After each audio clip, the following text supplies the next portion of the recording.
శ్రీ మహాగణాధిపతయే నమః. ఈరోజు మనం 2022 సంవత్సరం నవంబర్ నెల రాశి ఫలాల్లో భాగంగా సింహరాశి వారికి ఈ మాసం ఎలా ఉంటుంది అనేటువంటి అంశం గురించి తెలుసుకుందాం. సింహరాశి అంటే జన్మ జాతక రీత్యా అంటే పుట్టిన రోజు, నెల, సంవత్సరం, జన్మ సమయం రీత్యా ఎవరైతే మఖా నక్షత్రం 1, 2, 3, 4 పాదాలు, పుబ్బా నక్షత్రం 1, 2, 3, 4 పాదాలు, ఉత్తరా నక్షత్రం మొదటి పాదం వరకు ఎవరైతే ఈ నక్షత్ర పాదాల్లో జన్మిస్తారో వీళ్ళందరూ సింహరాశి జాతకుల కింద పరిగణించబడతారు. ఎవరికైతే జనన తేదీ వివరాలు తెలియవో వారు చేయవలసిన పని ఏమిటంటే మొట్టమొదటగా మీ పేరులోని ప్రథమాక్షరం అంటే మొట్టమొదటి అక్షరాన్ని కాస్త పరిశీలించండి. ఆ అక్షరం మా, మీ, ము, మే, మోటా, టీ, టు, టే అనేటువంటి అక్షరాలతో గనక మొదలైతే మీరందరూ కూడా సింహరాశి జాతకుల కింద పరిగణించబడతారు. అంటే మాలిని, మీన, మూర్తి, మోహన్, టాబు ఇటువంటి పేర్లు కలిగిన వాళ్ళందరూ కూడా సింహరాశి జాతకుల కింద పరిగణించడం అనేటువంటిది జరుగుతుంది. ఈ మాసం గ్రహగతులను కనుక పరిశీలించినట్లయితే షష్ఠ స్థానంలో శని సంచరిస్తూ సింహరాశి వారికి ప్రతి పనిలోనూ మంచి విజయాలని ఇస్తున్నాడు. అంటే ఈ శనిగ్రహ సంచారం ఏదైతే ఉందో ఈ మాసంలో 6వ ఇంట శని ఉండడం వల్ల శత్రుశేషం, రణశేషం, రుణశేషం, వ్రణశేషం అన్నీ కూడా నిశ్శేషంగా పోయే పరిస్థితి ఉంది. మనకి అర్థమయ్యేటట్లుగా చెప్పాలంటే శత్రువులు వాళ్ళంతటా వాళ్ళు తోక ముడుచుకుని పారిపోయే పరిస్థితి వస్తుంది. రుణాలని సునాయాసంగా తీర్చగలుగుతారు. మరీ అధికంగా రుణాలు ఉండేటట్లయితే ఆ రుణాలు తీర్చుకోవడానికి కావలసినటువంటి దారులన్నీ కూడా మీకు ఈ మాసం కనపడతాయి. అలాగే శరీరంలో ఏవైనా వ్రణాలు, రోగాలు ఏవైనా ఉండేటట్లయితే అవి కూడా ఈ మాసం పూర్తిగా తగ్గి మంచి స్వస్థత చేకూరేటువంటి పరిస్థితి కూడా గోచరిస్తుంది. ఇటువంటి శుభ ఫలితాలన్నీ కూడా శని ఇవ్వడం జరుగుతుంది. శని 6వ స్థానంలో ఉండటం వల్ల అఖండమైనటువంటి ఐశ్వర్యాన్ని ఇవ్వటం కూడా జరుగుతుంది.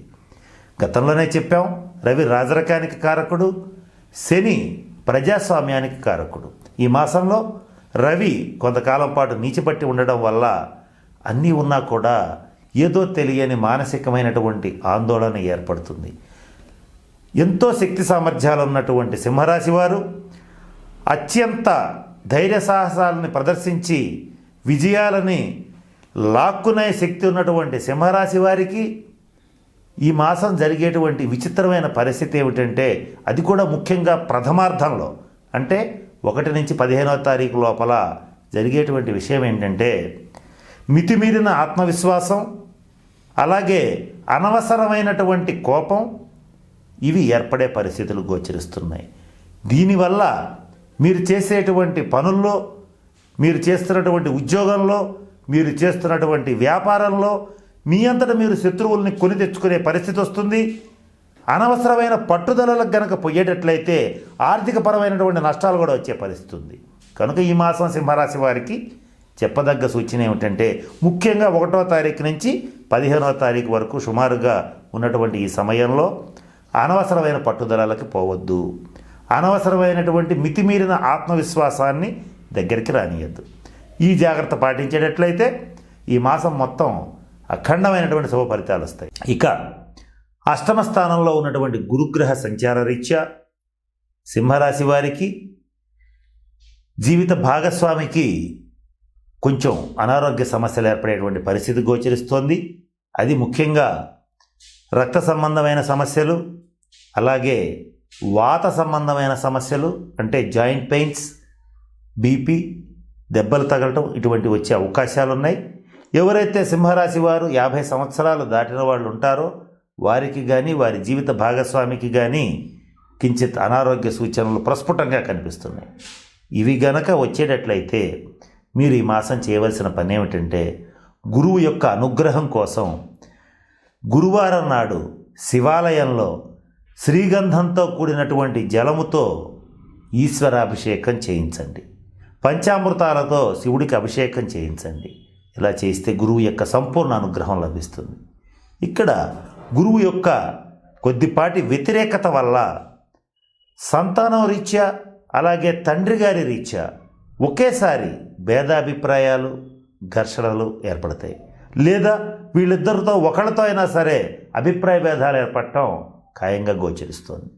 ఇలాంటి పరిస్థితులు వచ్చినప్పుడు నేను చెప్పినట్టుగా గురువారం నాడు రుద్రాభిషేకం జరిపిస్తే ఈ సమస్య నుంచి సునాయాసంగా బయటపడగలుగుతారు. ఇక తన కోపమే తన శత్రువు అని అన్నారు. అంటే మీకున్నటువంటి ప్రథమ కోపం, అంటే తాత్కాలికంగా వస్తున్నటువంటి కోపం ఏదైతే ఉంటుందో ఆ కోపంలో మీరు ఇచ్చేటువంటి స్టేట్మెంట్స్ ఏవైతే ఉంటాయో అవి స్నేహితుల్ని కూడా దూరం చేసే పరిస్థితులుగా గోచరిస్తున్నాయి. కనుక వాక్కే ప్రధానం గనక ఆ వాక్కుని కాస్త జాగ్రత్తగా వాడండి. సహజంగానే పొగడతలకి లొంగిపోయేటువంటి స్వభావం ఉన్నటువంటి మిమ్మల్ని కొందరు బుట్టలో వేసుకుని కొంచెం ద్రోహం చేయడానికి ప్రయత్నం చేస్తారు. అయినప్పటికీ మీ యొక్క శక్తి సామర్థ్యాలు, మీ యొక్క సామర్థ్యత, మీ కోపం, మీ ఆవేశం తెలిసినటువంటి వాళ్ళు కొంచెం జాగ్రత్తగానే ఉంటారు. ఏది ఏమైనప్పటికీ కూడా మీరు ఈ పొగడతలకు పొంగిపోవటం అనేటువంటిది, విమర్శలకు కుంగిపోవటం అనేటువంటిది కొంచెం తగ్గించుకునేటట్లయితే మంచి విజయాలని నమోదు చేసుకోగలుగుతారు. సమాజంలో పుర్రెకో బుద్ధి అన్నారు, జిహ్వకో రుచి అన్నారు. ఎవరి మనస్తత్వం ఎలా ఉంటుందో ఎవరికీ తెలియదు.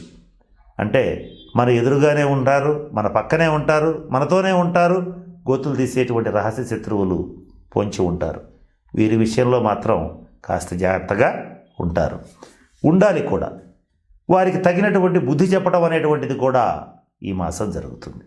ఇక సింహరాశి స్త్రీల విషయానికి వచ్చేటట్లయితే కుటుంబంలో, సమాజంలో, బంధుమిత్రుల్లో మీ యొక్క ఆవశ్యకత, మీ యొక్క అవసరం, మీ శక్తి సామర్థ్యాలు బయటపడతాయి. మంచి విలువైనటువంటి వస్తువులు, స్థిర చరాస్తులు కొనుగోలు చేయడానికి ప్రయత్నం చేస్తారు, సఫలీకృతం అవుతారు. ఇక సింహరాశి రాజకీయ నాయకుల విషయానికి వచ్చేటట్లయితే ప్రజాకర్షణ పెరుగుతుంది. ఇక ఎవరైతే టీవీ, సినీ రంగ కళాకారులు, కవులు, రచయితలు, డైరెక్టర్స్, ప్రొడ్యూసర్స్, తెర వెనక తెర ముందు ఉండేటువంటి వాళ్ళందరూ, సింహరాశి వారు ఎవరైతే ఉంటారో వాళ్ళందరికీ ఈ మాసం అత్యంత అనుకూలంగా ఉంది. విద్యార్థులకు విద్యాయోగం చాలా బాగుంది. ఇక లాభస్థానంలో ఉన్నటువంటి కుజగ్రహ స్థితిరీత్యా, అలాగే భాగ్యస్థానంలో ఉన్నటువంటి రాహుగ్రహ స్థితిరీత్యా ఎవరైతే స్పెక్యులేషన్స్, ఎక్స్పోర్ట్స్ అండ్ ఇంపోర్ట్స్ వ్యాపారాలు చేస్తుంటారో వాళ్ళందరికీ అనుకూలంగా ఉంది. విదేశీ ప్రయాణాలు చేయాలనుకునేటువంటి వాళ్ళకి అనుకూలమైనటువంటి గ్రహస్థితి. ఇక ఈ మాసం సింహరాశి వారు ముఖ్యంగా ఎవరైతే పెద్ద పెద్ద వ్యాపారాలు చేస్తుంటారో, బిల్డర్స్, కాంట్రాక్టర్స్ ఉంటారో వాళ్ళకి అత్యంత అనుకూలమైన మాసం అని చెప్పవచ్చు. మరి ముఖ్యంగా ఈ మాసం సింహరాశి వారికి అదృష్టాన్ని ఇచ్చేటువంటి తేదీలు ఏమిటంటే 1, అలాగే 10, 19, 28. అలాగే మీకు అదృష్టాన్ని ఇచ్చేటువంటి వారాలు ఆదివారం, అలాగే గురువారం. ఈ తేదీల్లో ఈ వారాలు వచ్చేటట్లయితే, అంటే ఆదివారం కానీ గురువారం కానీ 1వ తారీఖు, 19వ తారీఖు ఇట్లా వచ్చేటట్లయితే, ఈ కాంబినేషన్స్ వచ్చేటట్లయితే మీరు ఈ సమయంలో ఏవైనా కొత్త ప్రాజెక్ట్స్ని చేపట్టినా, మంచి ముహూర్తంలో కొత్త పనులకి శ్రీకారం చుట్టినా, ప్రముఖుల్ని కలవడానికి ప్రయత్నం చేసినా మీ ప్రయత్నాలన్నీ కూడా తప్పనిసరిగా విజయవంతం అవుతాయి. ఏది ఏమైనప్పటికీ ఈ మాసం సింహరాశి వారికి, అన్ని రంగాల వారికి, స్వతంత్ర వృత్తులు చేసేటువంటి డాక్టర్స్, ఇంజనీర్స్, లాయర్స్కి అందరికీ చాలా బాగుంది. కనుక నేను చెప్పిన పరిహారాలు పాటించండి, నేను చెప్పిన జాగ్రత్తలు కూడా పాటించండి. ఇలా చేసి సింహరాశి వారందరూ అష్టైశ్వర్యాలతో, భోగభాగ్యాలతో ఉండాలని ఆ పరమేశ్వరుని ప్రార్థిస్తున్నాను. స్వస్తి.